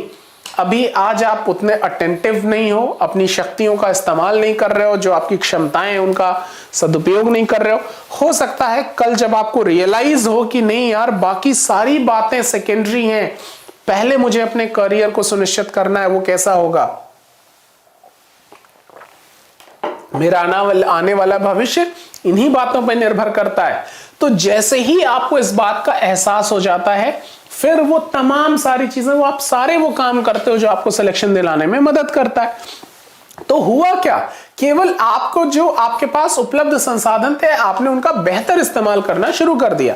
तो यहां यही बात कह रहा है कि ऐसा नहीं कि चुनाव आयोग आज जो इतने सशक्त तरीके से काम कर रहा है ये शक्तियां इसको अभी मिली हैं, पहले नहीं थी।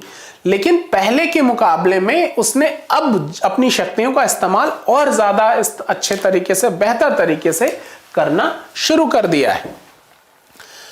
अब यहां ये बता रहा है कि 1951-52 से लोकसभा के 17 चुनाव हो चुके हैं।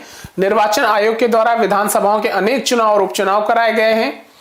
निर्वाचन आयोग को असम, पंजाब तथा जम्मू और कश्मीर जैसे हिंसाग्रस्त क्षेत्रों में चुनाव कराने में अनेक कठिन परिस्थितियों का सामना करना पड़ा है। उसने 1991 में पूरी चुनाव प्रक्रिया के बीच में ही रोकना पड़ा क्योंकि चुनाव प्रचार के दौरान पूर्व प्रधानमंत्री राजीव गांधी की हत्या कर दी गई। निर्वाचन आयोग को 2002 में एक अन्य गंभीर समस्या का सामना करना पड़ा जब गुजरात विधानसभा भंग कर दी गई और चुनाव कराना पड़ा। ये सारे चैलेंजेस भी चुनाव आयोग को फेस करने पड़े हैं। लेकिन इन सब के बावजूद भी निर्वाचन आयोग ने पाया कि राज्य में अप्रत्याशित हिंसा के कारण स्वतंत्र और निष्पक्ष चुनाव कराना तुरंत संभव नहीं था, इसलिए उसने चुनाव भी पोस्टपोन कराया। निर्वाचन आयोग ने राज्य में विधानसभा चुनाव को कुछ महीनों के लिए स्थगित करने का निर्णय लिया। सर्वोच्च न्यायालय ने निर्वाचन आयोग के इस निर्णय को वैध ठहराया कि हाँ ये निर्णय बिल्कुल ठीक है। अब यहां फिर वो होमवर्क है कि अभी तक आपने क्या समझा उस पर एक बार आप जरूर बात कर लीजिएगा। अब आइए चुनाव सुधार, रिफॉर्म्स जो है, इलेक्शन रिफॉर्म्स ये क्या है। चुनाव की कोई प्रणाली अब कभी आदर्श नहीं हो सकती, उसमें अनेक कमियां और सीमाएं होती हैं। आप भी इस बात को महसूस करते हैं। लोकतांत्रिक समाज को अपने चुनावों और अधिक स्वतंत्र और निष्पक्ष बनाने के तरीकों के बारे में खोजते रहना पड़ता है। वयस्क मताधिकार, चुनाव लड़ने की स्वतंत्रता और एक स्वतंत्र निर्वाचन आयोग की स्थापना को स्वीकार कर भारत में चुनावों को स्वतंत्र और निष्पक्ष बनाने की कोशिश की गई है। लेकिन पिछले 66 वर्षों के अनुभव के बाद हमारी चुनाव प्रणाली में सुधार के अनेक सुझाव दिए गए। हालांकि ये जो कीज हैं, चाहे ये वयस्क मताधिकार हो, चुनाव लड़ने के लिए स्वतंत्र निर्वाचन आयोग, ये बहुत बड़े बड़े उपयोगी टूल्स साबित हुए हैं हमारी चुनाव प्रणाली में। लेकिन इन सब के बावजूद कुछ चीजें हैं जो उसको सुधार करने की आवश्यकता है। उसी के संबंध में कुछ सुझाव दिए गए। क्या? चुनाव सुधारों के सुझाव निर्वाचन आयोग, विभिन्न राजनीतिक दलों, स्वतंत्र समूहों और अनेक विद्वानों द्वारा दिए गए हैं। इनमें से कुछ सुझाव इस अध्याय में उल्लिखित संवैधानिक प्रावधानों को संशोधित करने के बारे में, मतलब कुछ ऐसे एडवाइजर्स हैं जो कहता है कि जो कॉन्स्टिट्यूशनल प्रोविजंस हैं उसी में संशोधन कर दिया जाए। क्या क्या इसमें कह रहा है, हमारी चुनाव व्यवस्था को सर्वाधिक मत से जीत वाली प्रणाली के स्थान पर किसी प्रकार की समानुपातिक प्रतिनिधित्व प्रणाली लागू करनी चाहिए। इससे राजनीतिक दलों को उसी अनुपात में सीटें मिलेंगी जिस अनुपात में उन्हें वोट मिलेंगे। जैसे इजराइल में कई लोग कहते हैं इजराइल वाली व्यवस्था ज्यादा अच्छी है, जिस अनुपात में जनता वोट देती है उसी अनुपात में संसद में सीटें निर्धारित कर दो। अनुपातिक प्रणाली से करो, प्रोपोर्शनल सिस्टम से ये first pass the post system is not good. तो ये भी अभी डिबेटेबल है, डिबेट हो रहा है क्या सही है नहीं, लेकिन एक सुझाव है ये भी। और क्या है, कह रहा है संसद और विधानसभाओं में 1/3 सीटों पर महिलाओं को चुनने के लिए विशेष प्रावधान। इस पे तो काम होना ही चाहिए। बहुत दबाव भी है कि चूंकि आधी जनसंख्या महिलाओं की है इस देश में और आधी जनसंख्या है और फिर उस पर काम किए जाने की जरूरत है, उनके प्रतिनिधित्व को सुनिश्चित करने की जरूरत है, तो इसलिए उनके लिए विशेष प्रावधान बनाए जाए। चुनावी राजनीति में धन के प्रभाव को नियंत्रित करने के लिए और अधिक कठोर प्रावधान होने चाहिए। सरकार को एक विशेष निधि से चुनाव खर्च करने का भुगतान करना चाहिए। ये भी एडवाइस आप देखिए, आज चुनाव में चूंकि अकूत पैसा लग जाता है, इतने सारे जो एडवर्टीजमेंट टूल्स इस्तेमाल होते हैं उसमें बहुत पैसा लगता है। अच्छा, जो लोग इसमें पैसा लगाते हैं वो एक तरीके से इन्वेस्टमेंट के तौर पे लगाते हैं। बड़ी बड़ी कॉर्पोरेट फैमिलीज इन्वॉल्व हो जाती हैं चुनाव में, और इसकी वजह से क्या होता है कि जो भी सत्ता में आता है उसके ऊपर वो उन कॉर्पोरेट फैमिलीज का एहसान होता है। बाद में वो कुछ ऐसी पॉलिसीज बनाते हैं जो उनके लिए फेवरेबल हो। ये लोकतांत्रिक देश में अन्याय को जन्म देता है। और इन सब के पीछे वजह क्या है कि चुनाव प्रक्रिया में पैसे ज्यादा इन्वॉल्व हो रहे हैं। तो एक सजेशन ये है कि ऐसी व्यवस्था की जाए जहां चुनाव खर्चों को सीमित कर दिया है कि इससे ज्यादा आप खर्च ही नहीं कर सकते। और ये बहुत अच्छा रहेगा कि सरकार ही वो फंड निर्धारित करे। ये एक सजेशन है, अभी ऐसा हुआ नहीं है। जिस उम्मीदवार के विरुद्ध फौजदारी का मुकदमा हो उसे चुनाव लड़ने से रोक दिया जाना चाहिए, भले ही उसे इसके विरुद्ध न्यायालय में अपील कर रखी हो। यहां जैसे अभी क्या है कि 2 साल की सजा, 2 साल या उससे अधिक की सजा है तब चुनाव नहीं लड़ सकता। ये एक सजेशन है कि नहीं, अगर कोई क्रिमिनल केस भी है तो भी, अभी सजा नहीं भी है तो भी उसको चुनाव लड़ने नहीं देना चाहिए। चुनाव प्रचार में जाति और धर्म के आधार पर की जाने वाली किसी भी अपील को पूरी तरीके से प्रतिबंधित कर देना चाहिए। अब सोचिए, अब ये आते आते ये सब हो जाए तो कितना अच्छा है, लेकिन ये सजेशन है कि आप जाति धर्म का हवाला नहीं दे सकते। उत्तर प्रदेश का चुनाव देखिए, प्रचार आजकल लोगों की बातें सुनिए तो जाति और धर्म के अलावा कोई बात ही नहीं हो रही है। पूरा देश, यहां तक कि आप लोग भी डिस्कस कर रहे हैं कर्नाटक में हिजाब घटना को, वो नेशनल इशू है। बच्चों पे लाठी चार्ज हो गया, उस पर उतना गुस्सा ही नहीं आ रहा आपको, उसकी कोई डिस्कशन ही नहीं हो। तो चलो हो गया, तुम्हारा तो खाते ही रहते हैं जवान लड़के, नौकरी मांग रहे थे बदतमीज, ठीक है, लाठी नहीं खाएंगे। यहां हिजाब, मतलब हिजाब पर क्लास करने पे डिस्कशन नहीं हो रहा है कि क्लास चल रही कि नहीं, सेशन कंप्लीट हो रहा है कि नहीं, स्कूल में टीचर्स हैं कि नहीं, कोई आंदोलन नहीं, कोई डिस्कशन नहीं। हिजाब पहनना चाहिए कि नहीं पहनना चाहिए। अब दोनों ही में मान लो पहनना चाहिए तो उससे क्या हो रहा है, नहीं पहनना चाहिए तो उससे क्या हो रहा है। इन सारे डिस्कशन में आप देखिए आपको किस तरीके के डिस्कशंस चाहिए। तो यहां ये जाति धर्म वाले जो ये बातें हैं, एक सजेशन है कि उसको प्रतिबंधित करना चाहिए। और क्या है, राजनीतिक दलों की कार्यप्रणाली को नियंत्रित करने के लिए तथा उनकी कार्यविधि और अधिक पारदर्शी तथा लोकतांत्रिक बनाने के लिए कानून होना चाहिए। बाकायदे कानून बनाओ कि जो राजनीतिक काम होते हैं, जो ये सिस्टम अपनाते हैं, वो ट्रांसपेरेंट हो। हालांकि बनाना इन्हीं लोगों को है जिसके ट्रांसपेरेंट करने की बात कही जा रही। अब वो कितना उचित है अनुचित है ये तो समय बताएगा। तो ये कुछ सीमित सुझाव हैं, इन सुझावों पर कोई आम राय नहीं है, लेकिन यदि उन पर आम राय बन भी जाए तो भी कानून और औपचारिक प्रावधान एक सीमा तक ही कारगर हो सकते हैं। वास्तव में स्वतंत्र और निष्पक्ष चुनाव तभी हो सकते हैं जब सभी उम्मीदवार, राजनीतिक दल और वे सभी लोग जो चुनावी प्रक्रिया में भाग लेते हैं लोकतांत्रिक प्रतिस्पर्धा की भावना का सम्मान करें। अगर लोकतांत्रिक भावना का सम्मान करें तो ही ज्यादा कुछ हो सकता है, जाहिर सी बात है। कानूनी सुधारों के अतिरिक्त 2 और तरीके हैं जिनसे यह सुनिश्चित किया जा सकता है, यह इंपॉर्टेंट चीज है। चुनाव जनता की अपेक्षाओं और लोकतांत्रिक आकांक्षाओं को व्यक्त करे। एक तो जो चुनाव हो रहे हैं उसके मुद्दे जनता, जाति धर्म लिंग कमजोर ये सब नहीं, जनता, we the people of India की भावनाओं को, ठीक है, कि उनकी अपेक्षा, we the people of India की क्या अपेक्षाएं, जनता को क्या चाहिए, उस पर टिके हों चुनाव। ठीक है, और ये जनता स्वयं ही और अधिक सतर्क रहना चाहिए राजनीतिक दलों में और सक्रियता से भाग लेना चाहिए। अब हमारी आपकी भी जैसे ही कर्नाटक जैसे मुद्दे हैं, सभी को अलर्ट हो जाना चाहिए, फुद्दू बना रहे हैं, हमारा ध्यान खींच रहे हैं। ये बिल्कुल ऐसी ही बात है जैसे कोई बच्चा किसी चीज के लिए जिद करता है तो आप झुंझुना बजाते हैं, नहीं नहीं नहीं ये लो ये लो ये लो, बच्चे का ध्यान उस झुंझुने पर चला जाता है, फिर वो झुंझुना बजाता रहता है।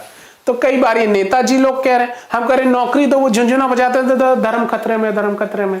ठीक है, आप वो झुंझुना पकड़ के फिर शुरू हो जाता है, मेरा मुद्दा ही छूट जाता है। तो यहां यह है कि जनता को ज्यादा सजग रहने की आवश्यकता है। जैसे ही इस तरीके की बातें उनको कॉन्शियस होना चाहिए कि देखो हमारा उल्लू बना रहे हैं ये सारे, तो ये व्यवस्था बहुत जरूरी है। लेकिन आम आदमी के लिए नियमित रूप से राजनीति में भाग लेने की अपनी सीमाएं, इसलिए जरूरी है कि अनेक राजनीतिक संस्थाओं और राजनीतिक संगठनों का विकास किया जाए जो स्वतंत्र और निष्पक्ष चुनाव सुनिश्चित कराने में साझेदारी करें। तो कुल मिलाकर इस बात का कंक्लूजन क्या निकलता है? कंक्लूजन ये निकलता है कि जिन देशों में प्रतिनिधित्व वाला लोकतंत्र है वहां चुनाव और चुनाव का प्रतिनिधित्व वाला स्वरूप लोकतंत्र को प्रभावी और विश्वसनीय बनाने में निर्णायक भूमिका निभाता है। यानी अगर आप डेमोक्रेटिक होने का दावा करते हैं तो डेमोक्रेटिक भावनाओं का भी आदर करें, मतलब मैक्सिमम जनता की इन्वॉल्वमेंट को सुनिश्चित करें। ठीक है, भारत में चुनाव व्यवस्था की सफलता अनेक आधारों पर मापी जा सकती है। एक, हमारी चुनाव व्यवस्था में ने मतदाताओं को न केवल अपने प्रतिनिधियों को चुनने की स्वतंत्रता दी है बल्कि उन्हें केंद्र और राज्यों में शांतिपूर्ण ढंग से सरकारों को बदलने का अवसर भी दिया। ये बहुत ही महत्वपूर्ण बात है। ये लोकतांत्रिक व्यवस्था में ही संभव है। लोकतंत्र के अलावा और कोई ऐसी व्यवस्था नहीं है जहां सत्ता बदल जाती है बिना खून बहाए। आप देखिए, एक डायनेस्टी से दूसरी डायनेस्टी आने में कितने खून बहते थे राजतंत्र के समय। इस लोकतांत्रिक व्यवस्था का परिणाम यह है कि हम सत्ता बदल देते हैं, कि एक की जगह दूसरा आ जाता है केवल वोट डालकर। यह अद्भुत उपलब्धि है हमारी। दूसरा क्या है कि मतदाताओं ने चुनाव प्रक्रिया में लगातार रुचि ली है और उसमें भाग लिया है। चुनावों में भाग लेने वाले उम्मीदवारों और दलों की संख्या लगातार बढ़ रही है। ठीक है, लोग इन्वॉल्व हो रहे हैं पॉलिटिकली। तीसरा, चुनाव व्यवस्था में सभी लोगों को स्थान मिला है और ये सभी लोगों के साथ लेकर चलिए। हमारे प्रतिनिधियों की सामाजिक पृष्ठभूमि भी धीरे धीरे बदली है। अब हमारे प्रतिनिधि विभिन्न सामाजिक वर्गों से आते हैं, यद्यपि इनमें अभी महिलाओं की संख्या संतोषजनक नहीं। ठीक है कि अभी भी हमारे देश में चाय बेचने वाला कोई व्यक्ति प्रधानमंत्री बन सकता है, लेकिन महिलाओं की भूमिका को बढ़ाने की आवश्यकता है।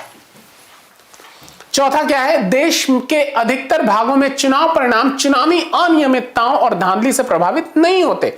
यद्यपि चुनाव में धांधली करने के अनेक प्रयास किए जाते हैं।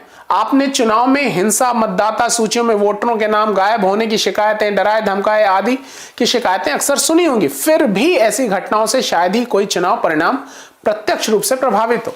ठीक है कि ये सारे चैलेंजेस आते हैं कि नाम चेंज है या कोई मतदाता सूची से गायब है, लेकिन इन सब के बावजूद भी आप देखेंगे ओवरऑल जो इलेक्शन होता है वो इससे बहुत कम प्रभावित होता है।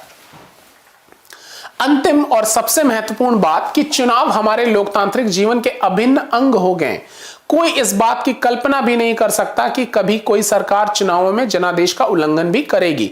इसी तरह कोई यह भी कल्पना नहीं कर सकता कि बिना चुनाव के कोई सरकार बन सकेगी। बहुत महत्वपूर्ण चीज, यानी भले ही आज कोई कुछ भी कह रहा हो, लेकिन अगर चुनाव वो हार गया तो उसको जनता की बात को स्वीकार करना पड़ेगा, जनादेश को स्वीकार करना पड़ेगा। तो वो इस पर मतलब उसका विरोध नहीं कर सकता। वास्तव में भारत में निश्चित 2021-22 75 चुनाव, चुनाव और प्रतिनिधित्व अंतराल पर होने वाले नियमित चुनाव को एक महान लोकतांत्रिक प्रयोग के रूप में ख्याति मिली। मतलब जो हमारे देश में चुनाव हो रहे हैं, इतने सारे चुनाव हुए, उनको इन सभी चुनावों ने लोकतांत्रिक रूप में जो हमारी छवि है हमारे देश की, उसको मजबूत ही किया है दुनिया में। और इन सभी बातों से हमारी चुनाव व्यवस्था को देश विदेश में आदर से देखा जाता है। भारत में मतदाता के अंदर आत्मविश्वास बढ़ा है। मतदाताओं की निगाह में निर्वाचन आयोग का कद भी बढ़ा है। यह हमारे संविधान निर्माताओं के मूल निर्णयों को उचित ठहराता है। यदि चुनाव प्रक्रिया को कुछ और दोष रहित बनाया जा सके तो हम मतदाता और नागरिक के रूप में लोकतंत्र के इस महोत्सव का और अच्छी तरह से आनंद उठा सकेंगे तथा इसे अर्थपूर्ण बना सकेंगे। कहने का मतलब ये कि ये जो भी प्रक्रिया है हमारी, उसने हमारे गौरव को बढ़ाया, हमारे देश को गौरव को, दुनिया में लोकतांत्रिक देश के रूप में हमारी छवि बढ़ी है, हमारी चुनाव सिस्टम से के प्रति लोगों की इज्जत बढ़ी है। बस थोड़े बहुत चैलेंजेस हैं, उनको दूर किए जाने की आवश्यकता है। सरकारों को भी आगे आना चाहिए और सरकार आगे तब आएंगी जब जनता के रूप में हम आप जागरूक हों। कुल मिला के चुनाव हमारी सरकार बनाने की बात हो रही है। ये बड़ा दुर्भाग्य होता है कि लोकतंत्र में सरकार जनता की बनती है, लोग कहते हैं कोई पार्टी शासन कर रही है। तो इस बात को समझना होगा, हम आप जागरूक हो जाएंगे, चीजें बदलेंगी। तो आज के टॉपिक में बस यही इतनी बात आपके साथ करनी थी। ठीक है, कमेंट कीजिए और इन सारी चीजों को आप बढ़ाइए, आपकी बातें पहुंच जाती हैं हमारे तक तो जरूर आप इस पर बात कीजिए। चलिए मिलते हैं आपसे फिर। Thank you very much.